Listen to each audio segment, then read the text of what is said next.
Shalom Abrahá.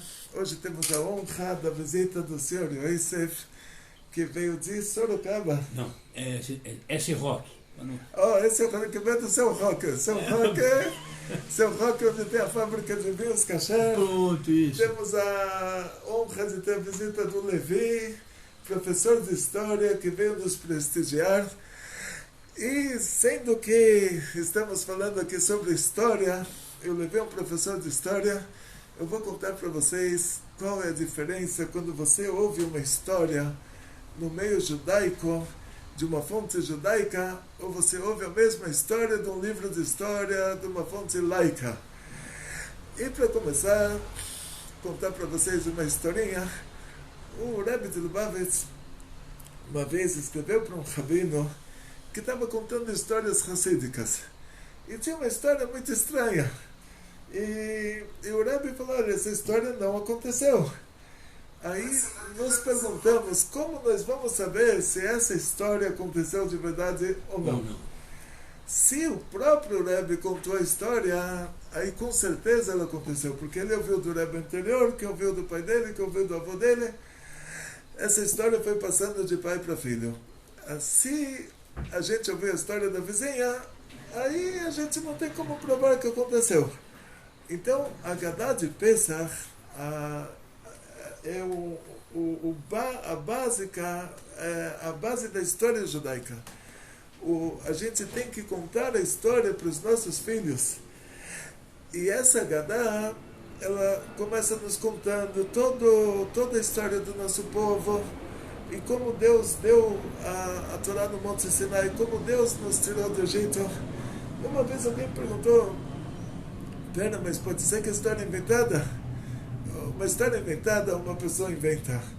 Agora, cada pai, quando ele vai contar para o filho, ele vai falar para o filho, olha, aquela história lá é inventada. O pai que conta para o filho não conta para o filho uma história inventada. Cada pai fala para o filho exatamente o que era, exatamente o que não era.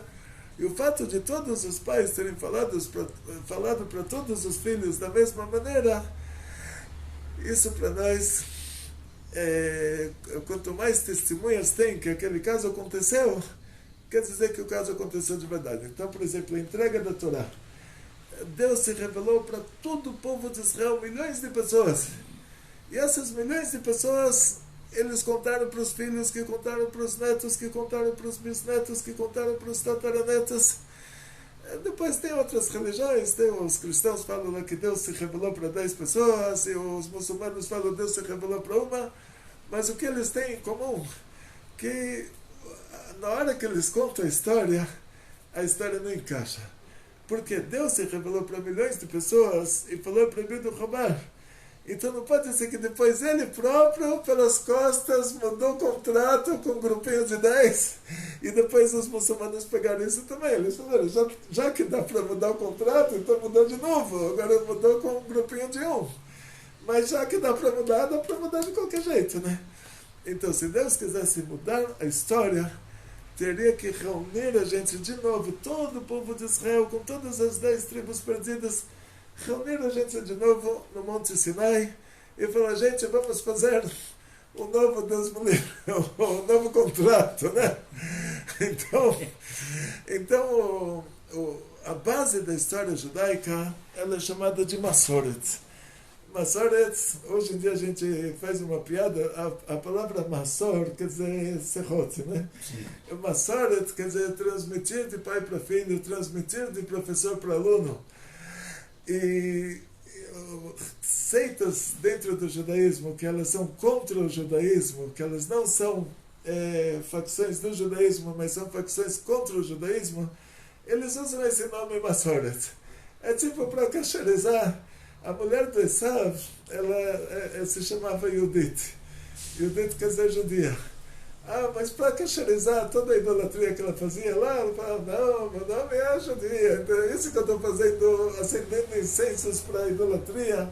E a minha sogra que está morrendo do coração, mas meu nome é Yudit. Então como pode ser? Vocês estão suspeitando de mim que eu sou idólatra?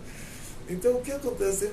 Essas seitas contra o judaísmo, eles usam muito, gostam muito desse nome, Masorati.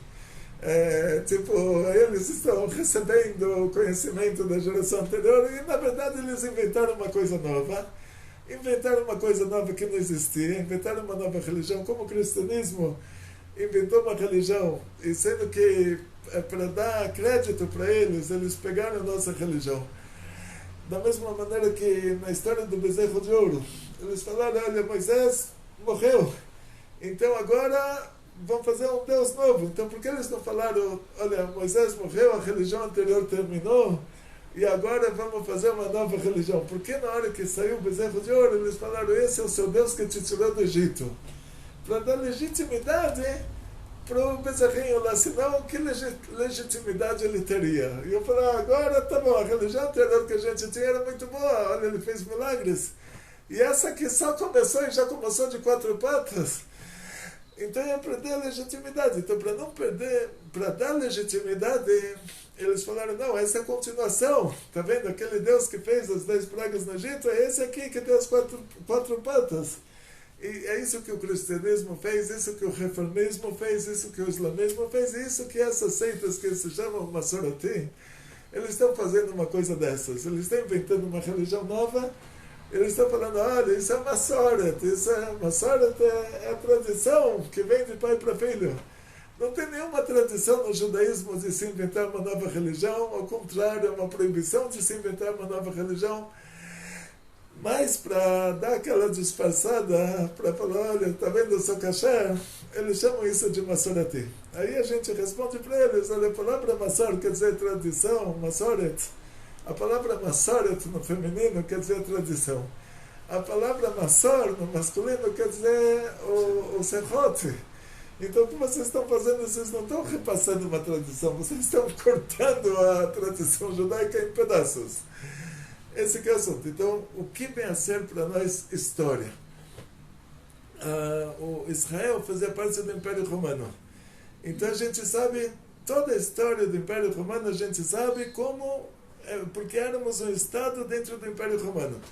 Então se você vai para a Bahia, Bahia é um Estado dentro do Brasil, e você fala, olha, Dom Pedro I, sabe quando ele viveu? Ele viveu no ano de 1500, foi ele que descobriu o Brasil. E Pedro Álvares Cabral, há 300 anos atrás, era o imperador. Aí você vai falar, desculpa, meu filho, por causa que você não é brasileiro, você não sabe a história do Brasil. Então, Dom Pedro I não viveu na época do descobrimento, viveu bem depois. Aí o cara vai falar, não, mas sabe, ele ficou com medo que alguém fosse pegar o reinado dele, então ele mandou matar todas as crianças que nascessem. Aí você vai falar, mas ainda você vai falar, desculpa, cadê o cemitério? Cadê as covas? Onde eles estão enterrados essas crianças? Quer dizer, o que aconteceu aqui? Você está precisando de um psiquiatra? O que está te acontecendo? Então, o que acontece é que eles chegaram em relação à nossa história. O JC viveu na época de Talmai Amelech, do rei Talmai. Nasceu judeu religioso, não tinha 3 reis magos, não tinha estrela cadente. Ele era filho da mãe, não era filho do pai, e nasceu como judeu religioso. Mas isso está na nossa história. Ele era aluno do Rabbi Shua ben Prachia, ele tinha uma mãe judia, o pai não era o pai, mas ele era um judeu religioso, estudou na Yeshiva, aluno do Rabbi Shua ben Prachia, na época do rei da Judeia, que se chamava Talmai, o rei Yanai, que era o rei da Judeia.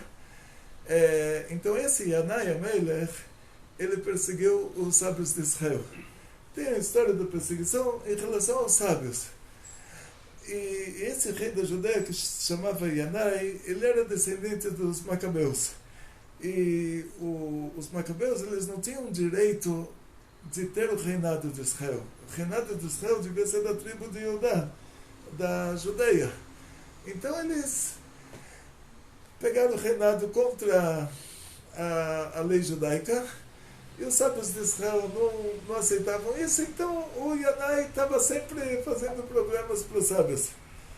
O Rabbi Shua ben Prachia numa dessas, teve que fugir para o Egito, aproveitou para arrecadar fundos lá. O Egito era um país rico, o Egito sempre foi os Estados Unidos do Oriente Médio, pelo tamanho dele, pela localização, pelos bens naturais, assim,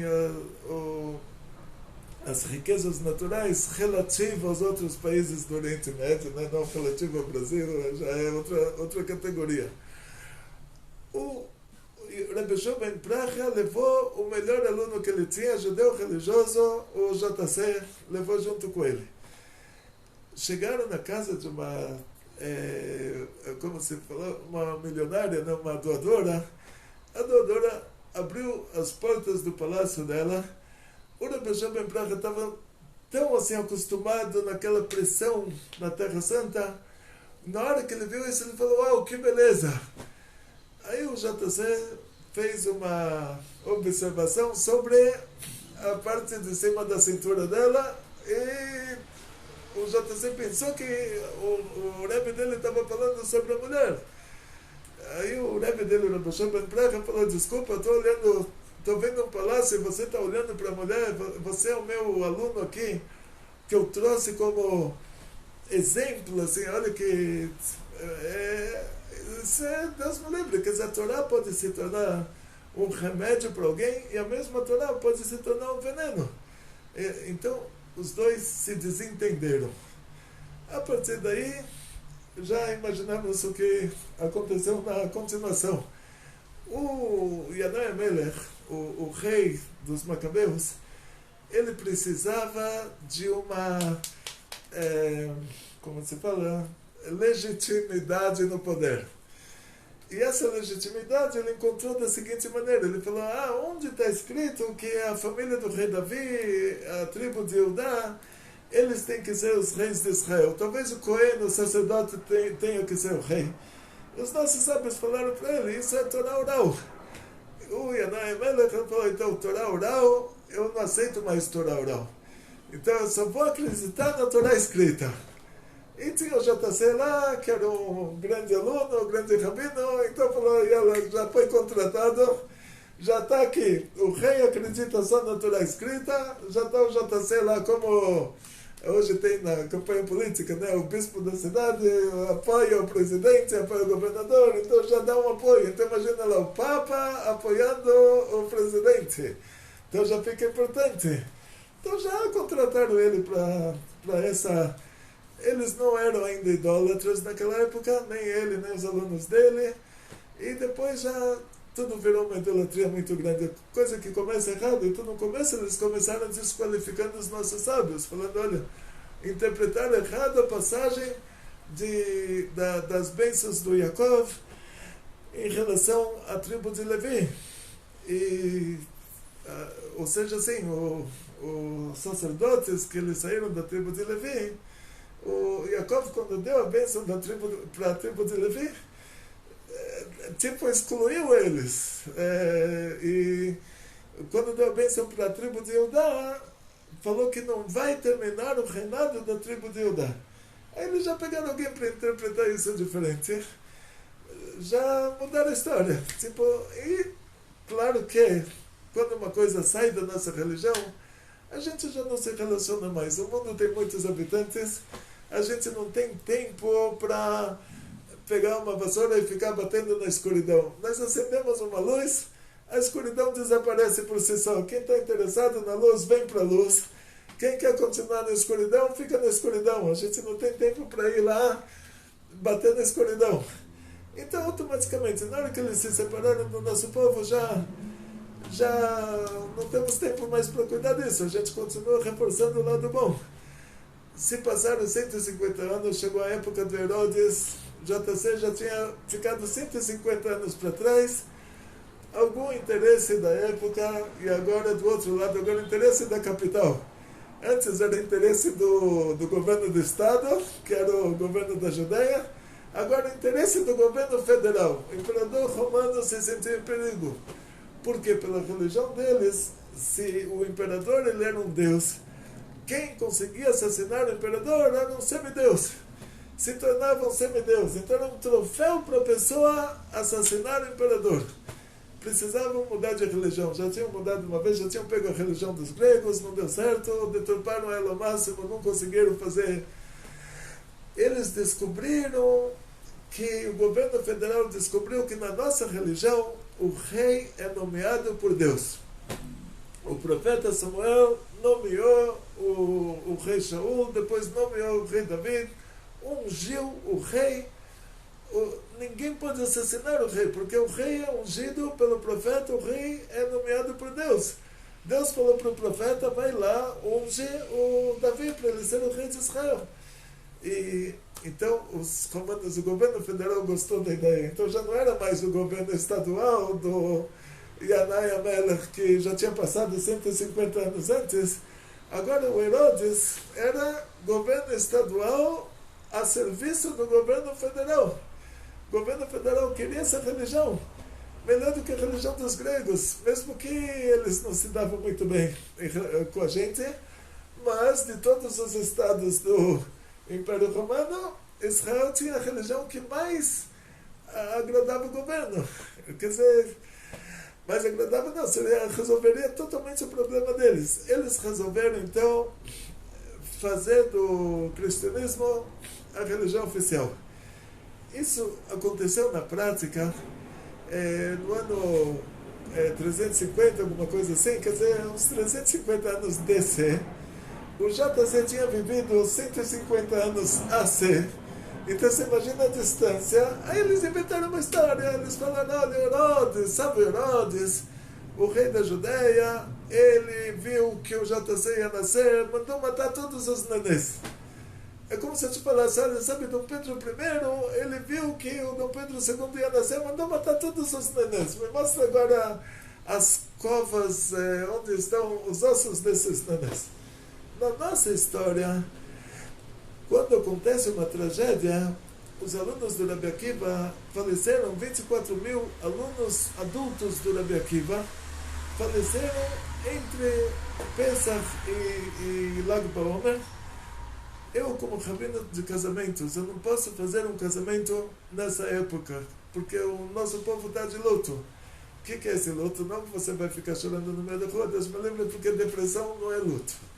Tem que diferenciar entre luto e doença psiquiátrica. Quer dizer, luto não é que você tem que ficar arrancando os cabelos, a Torá determina sempre os limites para o luto. E nesse caso, o limite é esse, que a gente não pode fazer casamentos nessa época, não pode haver uma banda tocando nessa época. E isso porque os alunos do Rabi Akiva faleceram por causa de uma doença, uma epidemia, uma doença respiratória da época deles, que a gente não sabe se é a mesma de hoje ou não, porque mas na época deles teve uma doença respiratória, 24 mil alunos do Rabi Akiva faleceram, a gente não pode fazer casamentos. Então imagina se o Herodes tivesse matado nenês, eu poderia fazer um casamento nesse dia? A gente poderia ouvir uma banda tocar nesse dia? De jeito nenhum. Então essa história não aconteceu. Eles acham que todo mundo é bobo, então eles lá na Itália vão contar uma história que aconteceu em Israel. Falam, você não acredita? Então você vai queimar no inferno eternamente, porque Deus é ruim. E ele tem prazer, olha, Deus é sádico, ele quer ver você queimado eternamente,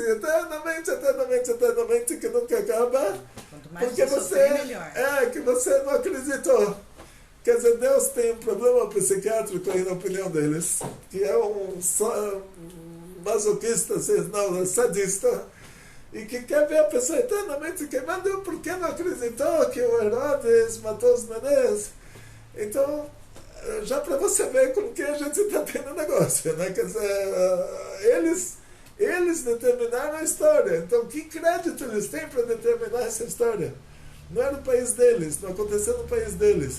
Então eu vou agora para o governo brasileiro e falar, não foi Pedro Álvares Cabral que descobriu o Brasil, foi um avião japonês que se perdeu.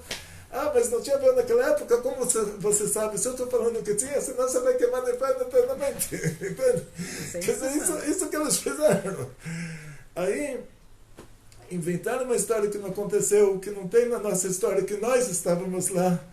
Inventaram uma pessoa que viveu numa época 150 anos antes, colocaram ele na época do Herodes, falaram que o Herodes mandou matar os nenês, e tinha lá 3 reis magos, e pela nossa Torá proibido ser feiticeiro, e tinha a estrela cadente, e pela nossa Torá a estrela cadente é mau sinal, Todos juntos pegaram, uniram o Inútil ou agradável. inútil ou desagradável e inventaram uma nova idolatria. Faltava idolatria no mundo, faltava idolatria, na Índia não tinha idolatria, na Europa não tinha idolatria, inventaram uma nova idolatria, estava faltando, né, na lei da oferta e da procura. Aí, sendo que a história é absurda, como eles divulgaram a história, ameaçando, ou você acredita nessa história, ou você vai morrer queimado em praça pública. E essa é a base... Colocando medo. Ameaçando. Então essa é a base da história deles. Ou seja, a nossa história funciona que ela é contada de pai para filho, ela é contada de mestre para aluno. Ela tem um crédito. A história deles funciona assim, eles inventaram uma história. Aí eles têm que ameaçar a pessoa para acreditar na história. Quando eles vão recompor uma história, então a base deles são deduções. Encontraram um prato quebrado. Agora eles vão montar uma história inteira em volta desse prato quebrado. Para nós, tem que ter alguém que participou dessa história para contar o que foi que aconteceu. A gente não vai deduzir uma história de acordo com pedaços de fragmentos e Deus me livre, a gente vê na prática o que acontece, aonde eles chegaram por causa disso. Então, quando a gente está falando sobre história, e graças a Deus temos aqui a honra, a visita de um professor de história, então a gente tem que fazer o possível para contar a história certa. E hoje em dia, graças a Deus, o público está despertando, estão descobrindo vários detalhes aí. Os jovens, principalmente. Os jovens, principalmente, estão questionando a história. E isso é bom, porque eles estão abrindo os olhos, estão falando, gente, os governos aí passaram a conversa na gente. A história está mal contada. Como pode ser uma consequência dessas por uma causa daquelas? Como pode ser que uma coisa dessas causou... Eles estão comparando coisa com coisa, estão descobrindo que a história está com os problemas. Mas, se Deus quiser... Então, vamos dizer assim, de uma maneira geral, o que eu poderia dizer em relação à história é o seguinte. O Zohar fala, você não precisa justificar um Midrash. O Midrash pode ter sido uma parábola, o Midrash pode ter dado um ênfase numa história que aconteceu, mas não aconteceu daquela maneira. Mas o Midrash enfatizou... por exemplo, o Midrash diz que Yosef deu um grito que todos os dentes de todos os egípcios caíram. Mas então, e os tímpanos de quem estava na frente dele? Como pode ser que os dentes dos irmãos dele não caíram e eles estavam na frente dele? E daí a gente conclui que realmente você não precisa fazer uma pesquisa na história dos dentistas do Egito. Simplesmente o Midrash deu um ênfase. Falou, olha, ele deu um grito muito grande. O grito muito grande. Como você dá um ênfase, como você explica que o grito era muito grande? Você fala, olha, o grito dele era tão grande que todos os dentes das pessoas caíram. Todos os cabelos se arrepiaram. Então, da mesma maneira que o Midrash, diz o Zohar, você não precisa justificar o Midrash, porque o Midrash pode ser que não aconteceu, pode ter sido uma lição de moral, uma parábola. Pode ser que aconteceu, mas não daquela maneira. Pode ser que aconteceu de uma maneira muito simples e o Midrash está dando um ênfase. Ou pode ser que aconteceu do jeito que o Midrash está falando. A gente não tem como saber. Então o Senhor falou assim, não precisa justificar o Midrash. Se até o Midrash, que é uma tradição judaica, a gente não precisa justificar, quanto mais as histórias dos povos do mundo...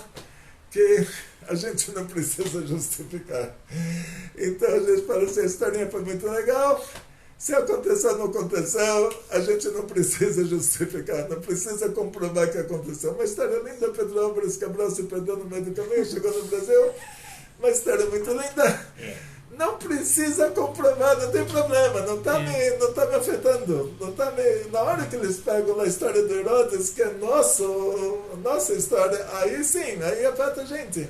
Pega o JC, que era um judeu, e fazem dele o Deus deles, isso afeta a gente. Pegam a nossa religião, transformam ela na idolatria deles, e isso afeta a gente. Agora, se o Pedro Álvares Cabral chegou há 500 anos atrás aqui, se ele se perdeu, não se perdeu, já é uma historinha bonitinha, posso contar para minha filha na hora de dormir. Não tem problema, não tá prejudicando em nada. Então, vamos assim sempre dar um ênfase, contar só histórias bonitas, trazer muita alegria para o mundo, muito sucesso, muita saúde, muito dinheiro, muitas felicidades. Muito obrigado para o nosso professor de História, o Levi. Muito obrigado para o Yosef, que veio nos prestigiar. Muito obrigado para a nossa diretora, que está sempre aqui na frente de batalha, a Mitna Helet. Muito obrigado para o nosso diretor das diretoras, que está sempre nos ajudando. Hoje fez o nosso Linktree com 15 links. Refez o nosso Linktree depois de um ano. Está sempre trabalhando duro nas nossas matérias. Gostaria que a nossa diretora falasse umas palavras, por favor. Tudo bem? Então, não tem, o Rabino já falou tudo, né? Lógico, a gente está aqui em aula e o que acontece nesse espaço, nesse momento que o Rabino Gloiber, graças a Deus, nos dá o privilégio de estar aqui sentado com ele, ouvindo as aulas dele. Um dos melhores, me atrevo a falar, professores aqui de São Paulo, de judaísmo. E eu convido a todos vocês que venham fazer parte. O Levi e o Yosef são alunos do Rabino num grupo fechado chamado Amigos da ONG. Então eu também convido vocês que ainda não estão participando do nosso grupo Amigos da ONG, vêm para cá fazer parte, que as pessoas que vêm aqui assistir às aulas são os alunos do Rabino que estão nesses grupos fechados que a gente tem. Então eu sou a Rivka Raia, o meu telefone de contato vai estar na descrição desse vídeo e você pode entrar em contato comigo e vem ser amigo da ONG e também dar o privilégio da gente estar aqui na sua companhia, né, do lado do Rabino, assistindo uma aula dessa. Muito obrigado por tudo, muito obrigado pela companhia e muito obrigado pelo apoio de todos vocês. Muito obrigado para a nossa diretora pelas lindas palavras. Muito obrigado para todos vocês que estão assistindo às nossas aulas. Atzlachá, Briut, Panasá, Bechefa, muito sucesso, muita saúde, muito dinheiro, muitas felicidades e muita alegria. Muito obrigado.